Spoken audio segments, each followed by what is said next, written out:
ओम आस्तिकस्य मुनिर्माता भगिनी वासुकीस्तथा जरत्कारो मुनिर पत्नी मनसा देवी नमस्तुते। মা মনসা হলেন শিব কন্যা। তিনি আবার কাশ্যপ মুনির মানস কন্যা। কাশ্যপ মুনির মন থেকে সৃষ্ট দেবী পদ্মাবতী জগৎগৌরী। তিনি সর্পকুলের অধিষ্ঠাত্রী দেবী। মা মনসার পুজো বাংলার ঘরে ঘরে এখন বহুল প্রচলিত। শ্রাবণ মাস একধারে যেমন ভগবান শিবের অত্যন্ত প্রিয় মাস, ঠিক তেমনি এই শ্রাবণ মাস ভগবতী মনসার উপাসনার অন্যতম শ্রেষ্ঠ একটি কাল। নমস্কার, তীর্থবার্তা চ্যানেলের পক্ষ থেকে আপনাদের সকলকে জানাই আমাদের চ্যানেলে অনেক অনেক স্বাগত। আশা করি ঈশ্বরের কৃপায় আপনারা সকলে খুব ভালো আছেন, সুস্থ আছেন, আনন্দে আছেন ও হাসি খুশি আছেন। আজকে আমরা আলোচনা করতে চলেছি মা মনসাকে কেন্দ্র করে কিছু শাস্ত্রীয় আলোচনা। অনেকেই মনসা দেবীকে তুচ্ছ ভাবেন, অনেকেই মনসা দেবীকে অবহেলা করেন, অনেকেই মা মনসাকে অতটা গুরুত্ব দেন না, সামান্য লৌকিক দেবী বলে এড়িয়ে যান। কিন্তু মনসা দেবী হলেন সর্বদেবতার আরাধিতা। তিনি হলেন পূর্ণ ব্রহ্ম স্বরূপিণী। তিনি হলেন স্বয়ং জগজ্জননী নারায়ণী। তিনি সর্বসাধকের সাধনা অনুযায়ী তিনি ফল প্রদান করেন। তিনি বিষহরি, মানবের মনের বিষ তিনি হরণ করেন। তিনি পদ্মাবতী, তিনি জগতের গৌরী, জগৎ গৌরী। সেই মনসা দেবীর কিছু শাস্ত্রীয় আলোচনা আজকে আমরা এই ভিডিওর মাধ্যমে করতে চলেছি। আপনাদের সকলকে একান্তভাবে অনুরোধ করব, দয়া করে আজকের ভিডিওটি সম্পূর্ণ দেখুন, স্কিপ না করে। আজকের ভিডিওটি দেখলে আশা করি আজকের ভিডিও দেখে আপনারা অনেক উপকৃত হবেন এবং সমৃদ্ধ হবেন। আমাদের ভিডিও দেখে যদি আপনারা উপকৃত হন এবং সমৃদ্ধ হন, তাহলে দয়া করে আজকের ভিডিওতে একটি লাইক করবেন, ভিডিওটি শেয়ার করে দেবেন, যাতে আরও মা মনসার ভক্তরা এই ভিডিওটি দেখতে পারে। কমেন্ট করে অবশ্যই লিখবেন জয় মা মনসা।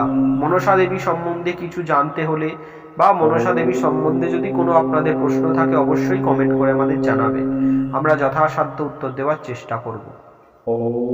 আর আমাদের তীর্থবার্তা চ্যানেলে যদি আপনি এখনো একজন না হয়ে থাকেন, অবশ্যই চ্যানেলটিকে সাবস্ক্রাইব করে অল নোটিফিকেশনে ক্লিক করে আমাদের পাশে থাকবেন, সাথে থাকবেন সনাতন হিন্দু ধর্মের বহু জানা অজানা কাহিনী দেখার জন্য ও জানার জন্য।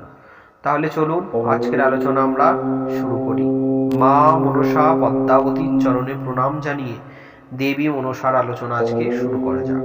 শ্রাবণ মাস একধারে যেমন ভগবান শিবের অত্যন্ত প্রিয় মাস, ঠিক তেমনি এই শ্রাবণ মাস ভগবতী মনসার উপাসনার অন্যতম শ্রেষ্ঠ একটি কাল। মূলত যারা পূর্ববঙ্গের আছেন তাদের মধ্যে এই শ্রাবণে মনসা মঙ্গল পাঠ তথা মনসা পূজার প্রচলন সর্বাধিক দেখা যায়। অনেকেই ভগবতী মনসাকে কেবলমাত্র সাধারণ এবং লৌকিক দেবী হিসাবে মনে করেন, যার ফলেই এই পরমাত্মা বা শ্রেষ্ঠত্ব অনেকেই মানতে চান না। কিন্তু শাস্ত্রাদি অধ্যয়ন করলে পরিষ্কার বোঝা যায় যে ভগবতী মনসা সাধারণ কোনো দেবী নন। আপনারা ব্রহ্মবৈবর্ত পুরাণের অবশ্যই নাম শুনেছেন, শ্রীমৎ দেবী ভাগবত মহাপুরাণের নাম শুনেছেন। এই মহাকাব্যগুলিতে উল্লেখ করা আছে, এই স্পষ্ট করে তার উল্লেখ মেলে। যেমন পুরাণাগ ভয়ক্রান্তা বভূর্ভু মানবা ভুবি গতাস্তে শরণং সর্বে কাশ্যপং মুনিপুঙ্গবম মন্ত্রংশ্চ শ্রীশিজেতীত কাশ্যপ ব্রহ্মণাশ্রিত বেদবীজানুসারেণ চোপদেশেন ব্রাহ্মণ মন্ত্রাধিষ্ঠাত্রী দেবী তাং মনসা সশ্রীজে তথা তপসা মনসা তেন বভূব মনসা চষা কুমারী সাচ সম্ভূতা জগম শঙ্করালয়ম ভক্তা সম্পূজ্য কৈলাসে তুষ্টব চন্দ্রশেখরম দিব্যবর্ষ সহস্রং তং শ্রীসেবে চ মুনে সুতা আশুতোষ মহেশশ্চ তাঞ্চ তুষ্ট বভূবঃ মহাজ্ঞানং দদৌ তস্যৈ পাঠয়ামাস সমোচ্চ কৃষ্ণ মন্ত্রং কল্পতরুং দদাবষ্টাক্ষরং মুনে লক্ষ্মী মায়া কামো বীজং হস্তং কৃষ্ণ পদং তথা ত্রৈলোক্য মঙ্গলং নাম কবজং পূজনক্রমম পুরশ্চর্যা ক্রমঞ্চাপি বেদক্ত সর্বসম্মত প্রাপ্যং মৃত্যুজয়ং মন্ত্রং সা সতী চ মুনে সুতা জগম তপসে সাধ্বী পুষ্করং শঙ্করাজ্ঞয়া। শ্রীমৎ দেবী ভগবত মহাপুরাণে এটি উল্লেখ রয়েছে। এবার এর অর্থ কি? এর অর্থাৎ পুরাকালে পৃথিবীতে মানবগণ নাগ ভয়ে আক্রান্ত হয়ে মহর্ষি কাশ্যপের শরণাপন্ন হলেন। তারপর ভীত হয়ে মহর্ষি কাশ্যপ ব্রহ্মার নিকট গমন করলেন এবং ব্রহ্মার নির্দেশেই বেদোক্ত বীজানুসারে মন্ত্র সৃজন করলেন। সেই মন্ত্রের অধিষ্ঠাত্রী দেবী তখন মহর্ষির ধ্যানকালে তার মানস হতে উৎপন্না হলেন। সেই হেতুই তিনি মনসা নামে বিখ্যাত হলেন। কুমারী মনসা এরপর শঙ্করের আলয়ে গমনপূর্বক কৈলাস পর্বতে ভক্তিপূর্বক তাহার আরাধনা করলেন। দৈব পরিমাণ সহস্র বছর মহাদেবের আরাধনার পর মহাদেব সন্তুষ্ট হয়ে তাকে মহাজ্ঞান প্রদান পূর্বক তাকে সামবেদ পাঠ করালেন।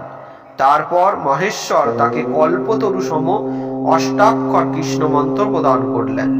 লক্ষ্মী বীজ, মায়া বীজ, কাম বীজ এবং তারপর কৃষ্ণ পদযুক্ত এই অষ্টাক্ষর মন্ত্র প্রদানের পর তাকে ত্রৈলোক্য মঙ্গল নামক কবচ এবং পূজনক্রম শ্রবণ করালেন। তারপর মৃত্যুঞ্জয় মহেশ্বরের নিকট মন্ত্রাদি প্রাপ্ত করে পুষ্কর ক্ষেত্রে তপস্যায় নিমিত্ত যাত্রা করলেন মনসা। তার পরের অংশেই আমরা পাই দেবী ভাগবত মহাপুরাণে ত্রিযুগঞ্চ তপস্তাপ্তা কৃষ্ণস্য পরমাত্মনা সিদ্ধা বভূব সা দেবী তদর্শ পুরত প্রভুম দৃষ্টা কৃষ্ণাঙ্গিং বালাঞ্চ কৃপয়া সা কৃপানিধি পূজাঞ্চ করয়ামাস চকারে চ স্বয়ং হরি বরঞ্চ প্রদদৌ তস্যৈ পূজিতা তং ভবে ভবং বরং দত্ত্বা চ কল্যাণৈ ততশ্চান্তর তদে হরি। প্রথমে পূজিতা সা চ কৃষ্ণেন পরমাত্মনা দ্বিতীয়ে শঙ্করেণৈব কশ্যপেন সুরেণ চ মুনীনামনুনা চৈব নাগেন মানবাদিভি বভূব পূজিতা সা চ ত্রিষু লোকেষু সুব্রতা। অর্থাৎ 3 যুগ তপস্যার পর পরমাত্মা কৃপানিধি হরি সেই কৃষ্ণাঙ্গী বালিকাকে অবলোকন করে স্বয়ং তার পূজা করলেন এবং অন্যান্য সকলের দ্বারা তার পূজা করালেন। পরমেশ্বর শ্রীহরি ত্রিজগতে পূজ্যা হও এই রূপ আশীর্বাদ মনসা দেবীকে করে অন্তর্নিহিত হলেন। পরমাত্মা শ্রীকৃষ্ণ সর্বপ্রথম ভগবতী মনসার পূজা করলেন। দ্বিতীয় মহাদেব শঙ্কর, মহর্ষি কাশ্যপ এবং সুরগণ তার পূজা করলেন। তারপর ক্রমে ক্রমে মুনিগণ, মনুগণ, নাগগণ, মানবগণ তাহার পূজা করিলেন। এবার অনেকের মনেই প্রশ্ন আসবে যে ভগবতী মনসা যদি হরের বন্দনিয়াই হবেন তাহলে কেন প্রথমের দিকে মনসা তাদের আরাধনা করেছিলেন? মা মনসাকে যদি সত্যি হরি আর হর পুজো করলেন তাহলে মনসা দেবী কেন তাদের আরাধনা করলেন প্রথমে? এই প্রশ্নের উত্তরসূচক প্রমাণ শ্রীমৎ দেবী ভাগবত মহাপুরাণেই দৃষ্টি আছে।